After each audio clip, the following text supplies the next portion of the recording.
ओम शांति। 24 मई 2025। बाबा के महावाक्य।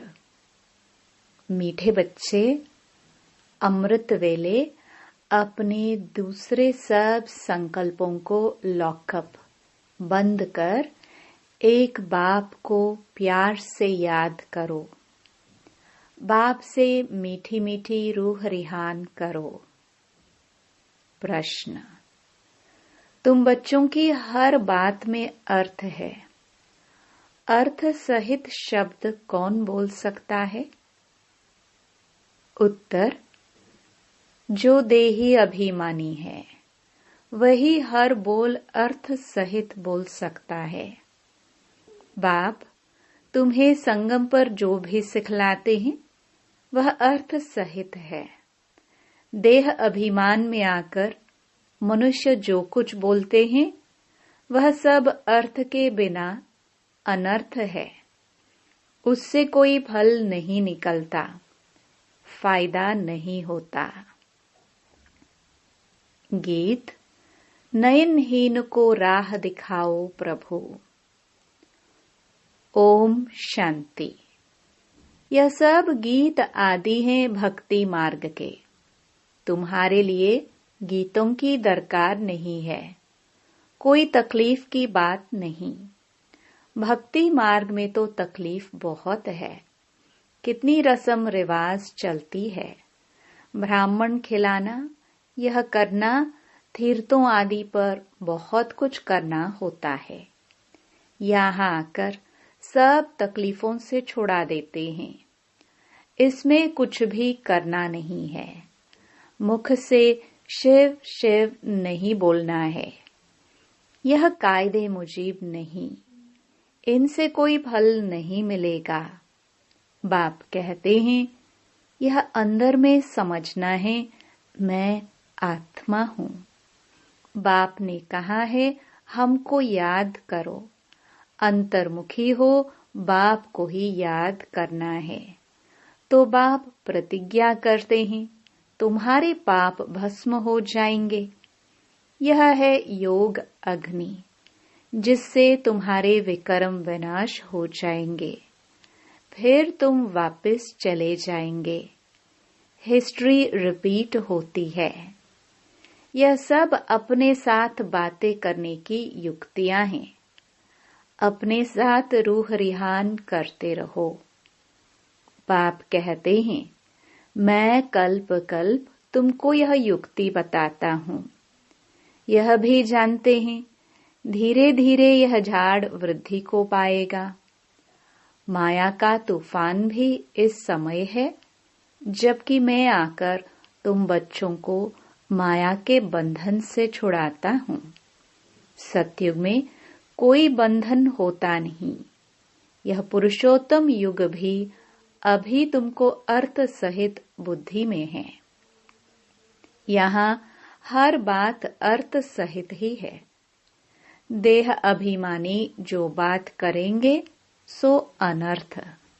देही अभिमानी जो बात करेंगे अर्थ सहित, उनसे फल निकलेगा। अब भक्ति मार्ग में कितनी डिफिकल्टी होती है। समझते हैं तीर्थ यात्रा करना, यह सब भगवान के पास पहुंचने के रास्ते हैं। परंतु बच्चों ने अब समझा है वापस कोई एक भी जा नहीं सकता। पहले नंबर में जो विश्व के मालिक लक्ष्मी नारायण थे, उनके ही 84 जन्म बता देते हैं। तो फिर और कोई छूट कैसे सकता। सब चक्कर में आते हैं तो कृष्ण के लिए कैसे कहेंगे कि वह सदैव कायम है ही है। हाँ, कृष्ण का नाम रूप तो चला गया, बाकी आत्मा तो है ही किसी न किसी रूप में। यह सब बातें बच्चों को बाप ने आकर समझाई हैं। यह पढ़ाई है। स्टूडेंट लाइफ में ध्यान देना है।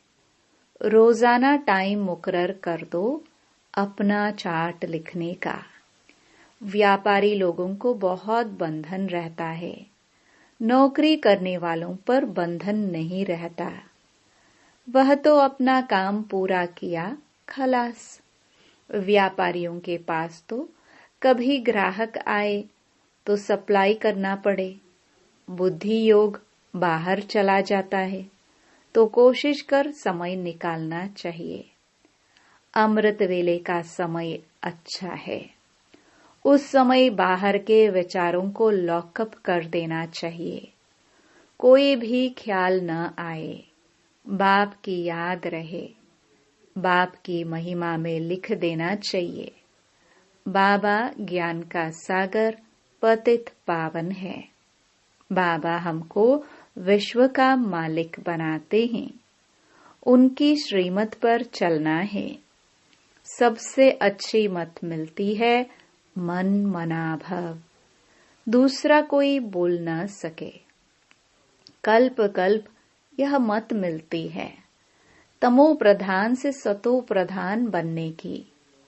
बाप सिर्फ कहते हैं मामेकम याद करो, इसको कहा जाता है वशीकरण मंत्र। अर्थ सहित याद करने से ही खुशी होगी। बाप कहते हैं अव्यभिचारी याद चाहिए।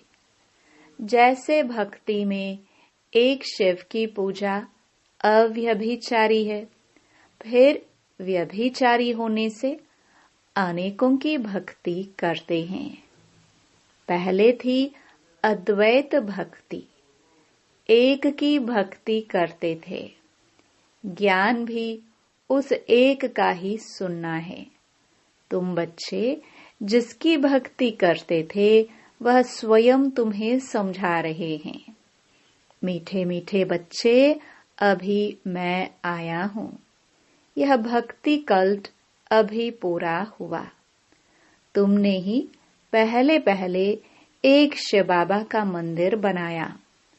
उस समय तुम अव्यभिचारी भक्त थे, इसलिए बहुत सुखी थे। फिर व्यभिचारी भक्त बनने से द्वैत में आ गए, तब थोड़ा दुख होता है। एक बाप तो सबको सुख देने वाला है ना। बाप कहते हैं मैं आकर तुम बच्चों को मंत्र देता हूँ। मंत्र भी एक का ही सुनो। यहाँ देहधारी कोई भी नहीं। यहाँ तुम आते ही हो बाप दादा के पास। शिव बाबा से ऊंच कोई है नहीं। याद भी सब उसको करते हैं। भारत ही स्वर्ग था, लक्ष्मी नारायण का राज्य था। उनको ऐसा किसने बनाया जिसकी तुम फिर पूजा करते हो? किसको पता नहीं महालक्ष्मी कौन है? महालक्ष्मी का आगे जन्म कौन सा था? तुम बच्चे जानते हो, वह है जगदम्बा। तुम सब माताएं हो। वंदे मातरम। सारे जगत पर ही तुम अपना दाव जमाती हो। भारत माता कोई एक का नाम नहीं। तुम सब शिव से शक्ति लेते हो, योग बल से। शक्ति लेने में माया इंटरफियर करती है। युद्ध में कोई अंगुरी लगाते हैं तो बहादुर हो, लड़ना चाहिए। ऐसे नहीं कोई ने अंगुरी लगाई और तुम फंस पड़ो। यह है ही माया की युद्ध। बाकी कोई कौरव और पांडवों की युद्ध है नहीं। उनकी तो आपस में युद्ध है। मनुष्य जब लड़ते हैं तो 1-2 गज जमीन के लिए गला काट देते हैं। बाप आकर समझाते हैं यह सब ड्रामा बना हुआ है। राम राज्य, रावण राज्य। अभी तुम बच्चों को यह ज्ञान है कि हम राम राज्य में जाएंगे। वहां अतः सुख है, नाम ही है सुख धाम। वहां दुख का नाम निशान नहीं होता। अब जबकि बाप आए हैं ऐसी राजाई देने, तो बच्चों को कितना पुरुषार्थ करना चाहिए। घड़ी घड़ी कहता हूँ, बच्चे थको मत, शिव बाबा को याद करते रहो। वह भी बिंदी है, हम आत्मा भी बिंदी है। यहाँ पाठ बजाने आए हैं, अब पाठ पूरा हुआ है। अब बाप कहते हैं, मुझे याद करो तो विकर्म विनाश होंगे। विकर्म आत्मा पर ही चढ़ते हैं ना, शरीर तो यहाँ खत्म हो जाएंगे। कई मनुष्य कोई पाप कर्म करते हैं तो अपने शरीर को ही खत्म कर देते हैं, परंतु इससे कोई पाप उतरता नहीं है।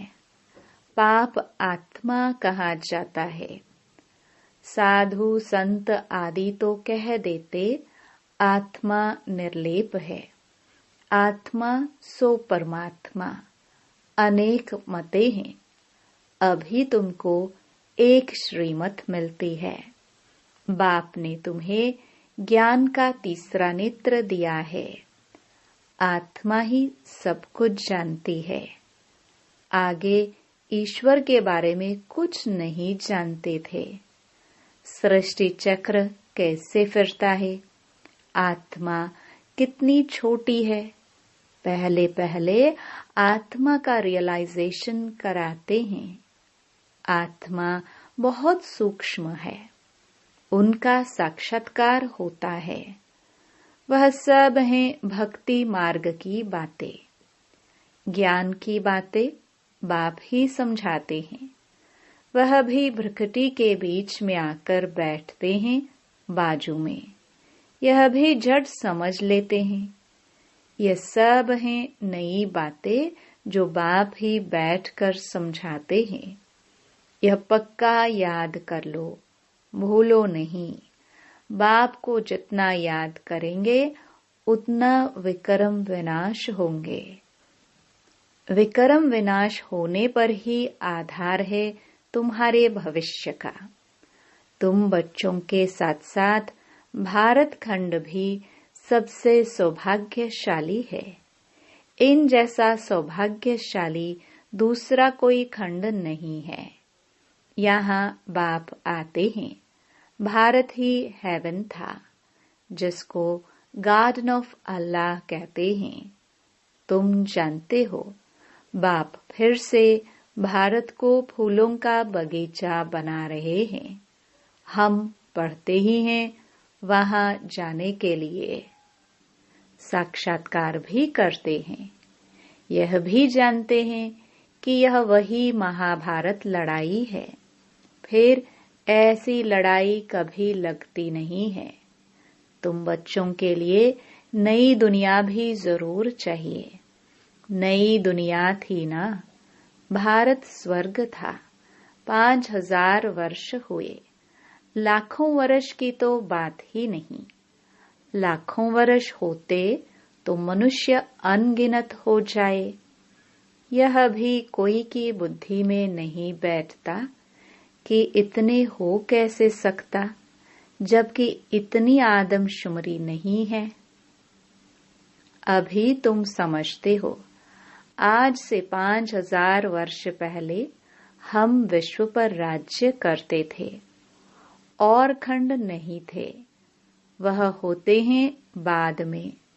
तुम बच्चों की बुद्धि में यह सब बातें हैं और किसकी बुद्धि में बिल्कुल नहीं है। थोड़ा भी इशारा दो तो समझ जाए, बात तो बरोबर है। हमारे पहले जरूर कोई धर्म था।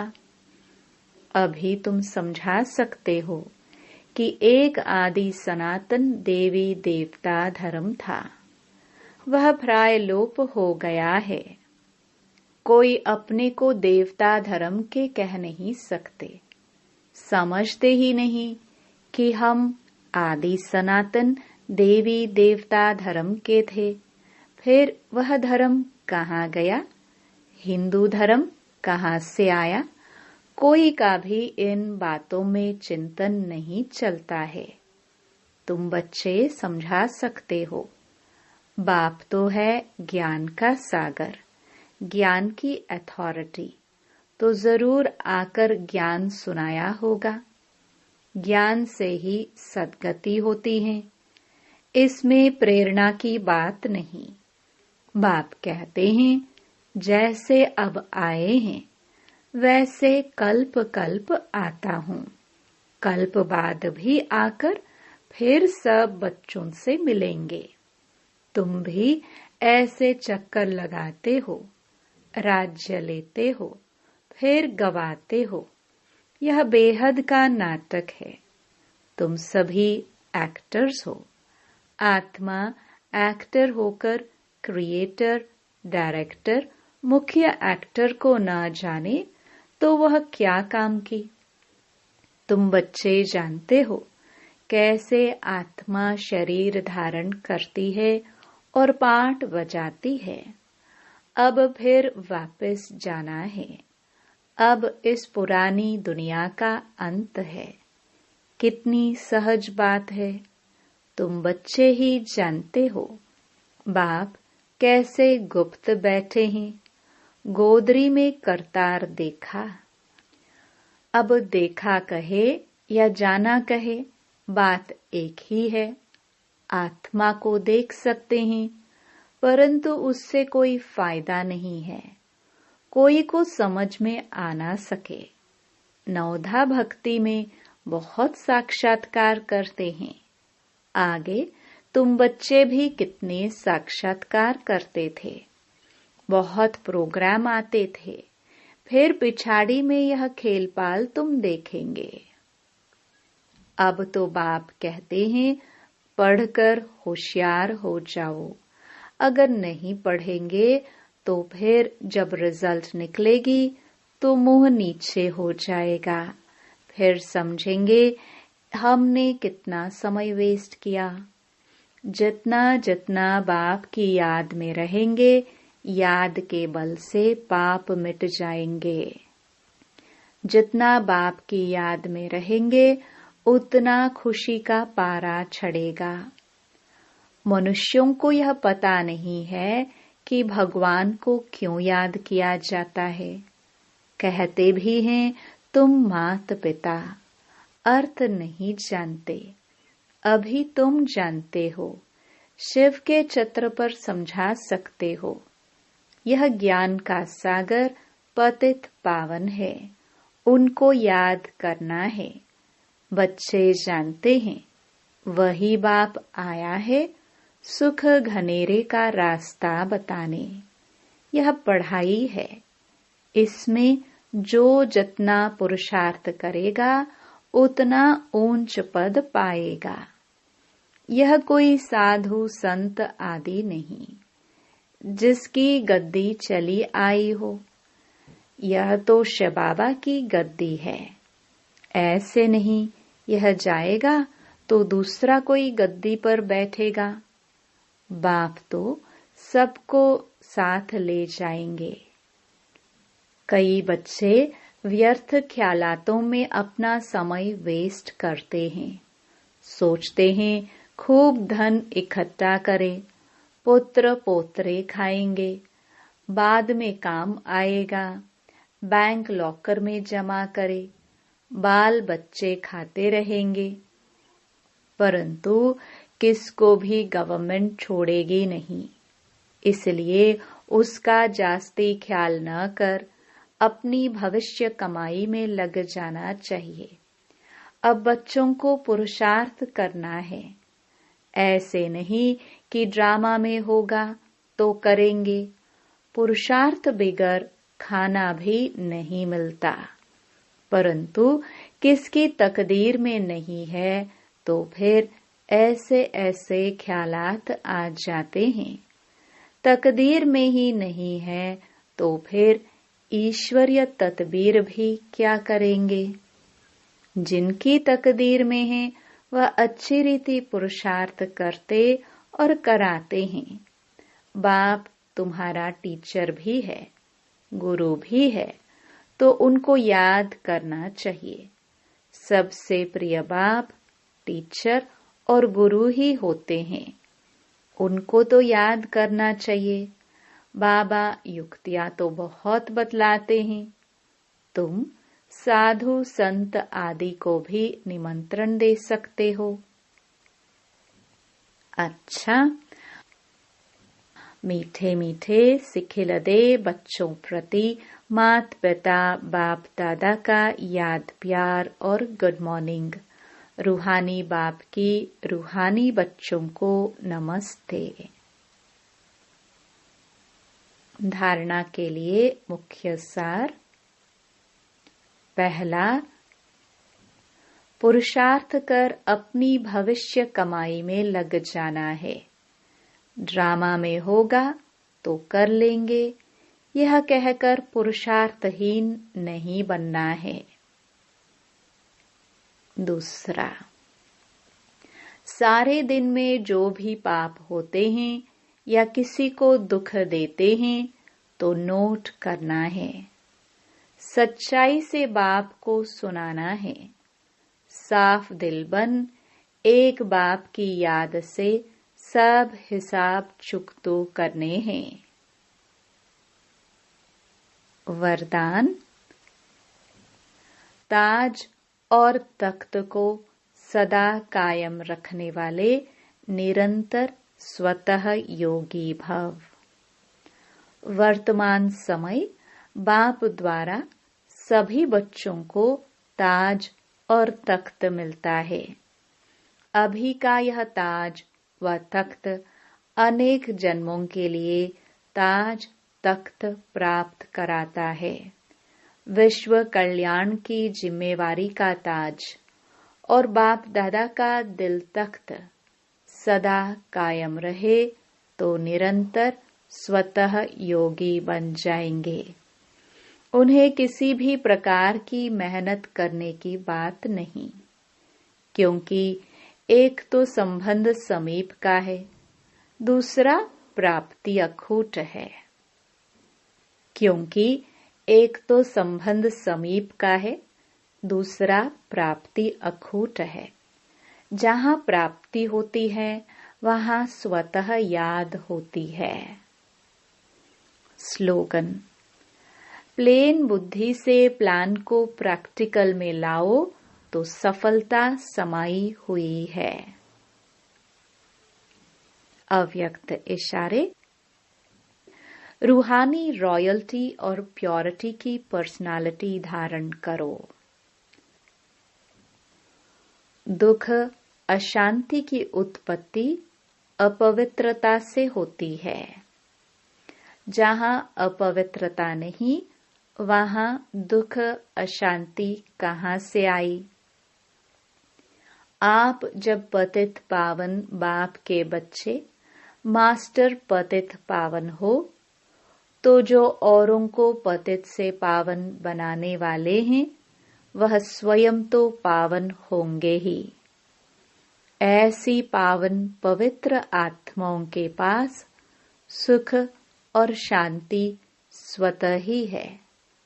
सबसे बड़े ते बड़ी महानता है ही पावन बनना। आज भी इसी महानता के आगे सभी सिर झुकाते हैं। ओम शांति।